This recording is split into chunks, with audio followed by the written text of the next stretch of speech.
The rain had started without warning.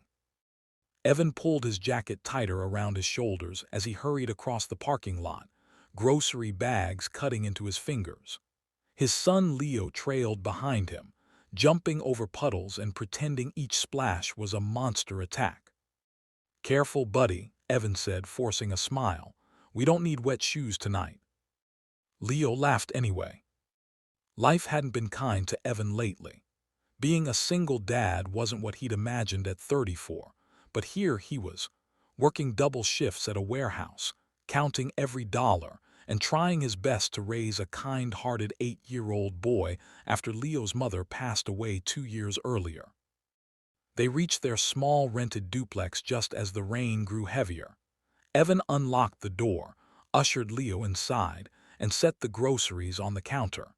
He reheated leftover soup while Leo did homework at the kitchen table. It was an ordinary evening. Until there was a knock. Evan froze for a second. Nobody ever came by this late. He opened the door slowly. A woman stood there, soaked from head to toe, clutching a thin blanket around two small children. Her hair stuck to her face and her eyes were red, not just from the rain. "I'm sorry," she said quickly, voice shaking. "I know this is strange, but please, we just need shelter tonight." Evan's first instinct was caution. He didn't know her. He had a child to protect. But then he noticed the little girl, no older than 5, trembling violently.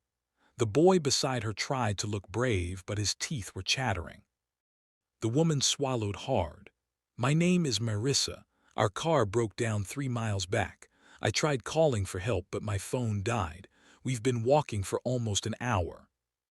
Evan looked behind them. The street was empty. Rain poured down like the sky itself was crying.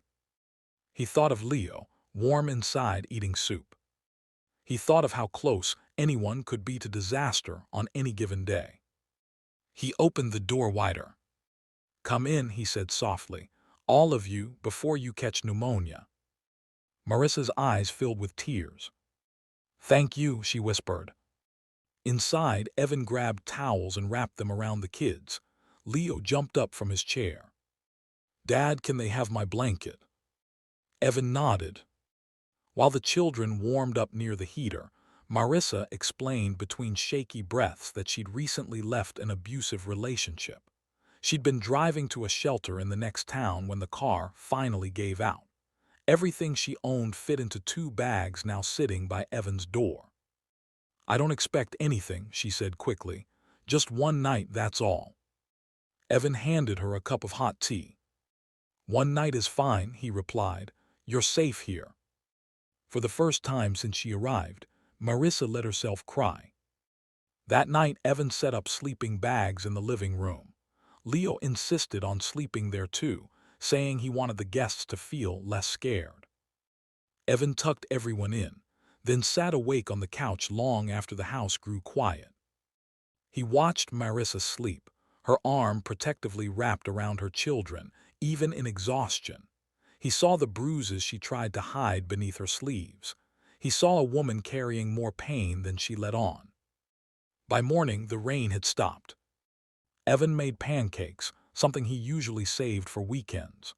The kids laughed over chocolate syrup faces, and for a few moments the heavy air lifted. Marissa offered to help clean, but Evan waved her off. "Just eat," he said. "You need energy." Later, Evan drove her back to the broken-down car. It was worse than she'd thought, transmission damage. Repairs would cost more than the vehicle was worth. Marissa stared at it silently. "I don't know what to do," she said. Evan leaned against his truck. He wasn't rich. He barely had savings, but he had something more valuable: stability. "There's a women's shelter downtown," he said. "I can take you there." Her shoulders slumped. "They're full," she whispered. "I already called." Evan closed his eyes briefly. He thought of his empty guest room. It had been Leo's playroom once, but now it just collected dust. "You can stay with us for a few days," he said carefully, "until you figure things out." Marissa turned to him, stunned. "I can't ask that of you." You didn't, Evan replied. I'm offering. Over the next week, Evan learned more about Marissa's story. She'd lost her job after missing too many days due to hospital visits from injuries she tried to explain away. Her ex had drained her savings. She finally gathered the courage to leave when he threatened the kids. She wasn't lazy. She wasn't careless. She was surviving. Marissa helped around the house, cooked meals, and read to Leo at night. The children started laughing more. The home felt fuller, warmer. Evan noticed himself looking forward to coming back from work. One evening, Marissa handed him a folded piece of paper. I got an interview, she said, smiling for the first time. It's just retail, but it's something. That's great, Evan replied. She hesitated. I'll find my own place soon. I don't want to overstay. You're not, Evan said gently. But inside he felt something strange. He didn't want them to leave. Marissa got the job. 2 weeks later, she found a small apartment through a community assistance program. Evan helped move her few belongings. Leo cried when they loaded the last box. Will we still see them? He asked. Marissa knelt in front of him. Of course, she said. You and your dad saved us, your family now. They stayed in touch. Playdates turned into shared dinners. Shared dinners turned into long walks and late-night talks on Evan's porch while the kids slept. Healing happened quietly. Marissa grew stronger, more confident. Evan started smiling more. Leo stopped having nightmares. One night, months later, Marissa admitted something that made Evan's chest tighten.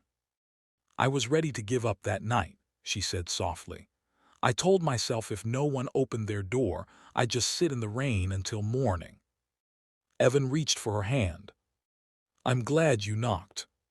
She squeezed his fingers. So am I. They didn't rush anything. They both carried scars, but slowly, carefully, something beautiful began to grow between them. Not because life had suddenly become perfect, but because two broken people had chosen kindness over fear. Years later, Evan would tell Leo that real heroes don't wear capes. They open doors. They offer soup. They give strangers a place to sleep. And sometimes, in saving someone else, they find their own hearts healed too.